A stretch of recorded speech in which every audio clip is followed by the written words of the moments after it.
एक लंबे समय पहले एक गांव में रमेश और धीरज नामक बाप बेटे रहते थे। रमेश का एक छोटा चाबी बनाने का दुकान था। धीरज भी छोटी उम्र से अपने पिताजी के साथ रह के चाबी बनाना सीख के उनके साथ बनाता था। एक दिन धीरज और उनके पिताजी अपने दुकान में काम कर रहे थे जब एक आदमी आता है। मेरे घर का चाबी खो गया, मेरे साथ आके ताला खोलोगे? धीरज, बेटा तुम यहीं रह के दुकान को संभालो, मैं जाके घर का ताला खोल के आता हूँ। ऐसे कहकर उस आदमी के साथ जाता है।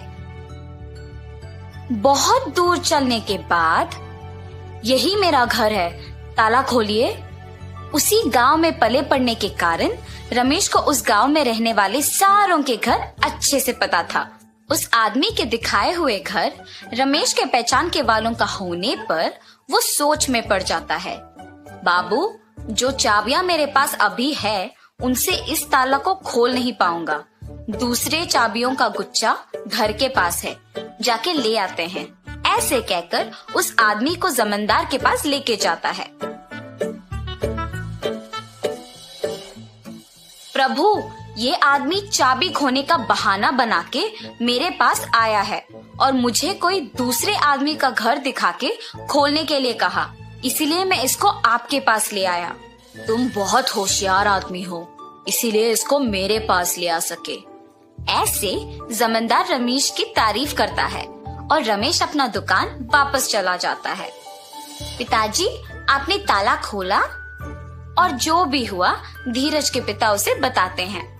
धीरज, हमारे पास ताला बनवाने के लिए बहुत सारे लोग आएंगे बेटा। उनमें अच्छे और बुरे दोनों तरह के आदमी होंगे, इसीलिए हमें होशियारी से काम करना चाहिए। कुछ साल बाद धीरज के पिताजी का देहांत हो जाता है और धीरज अकेले ताला बनाते हुए दुकान चलाता। एक लंबे समय पहले एक गांव में रमेश और धीरज नामक बाप बेटे रहते थे। रमेश का एक छोटा चाबी बनाने का दुकान था। धीरज भी छोटी उम्र से अपने पिताजी के साथ रह के चाबी बनाना सीख के उनके साथ बनाता था।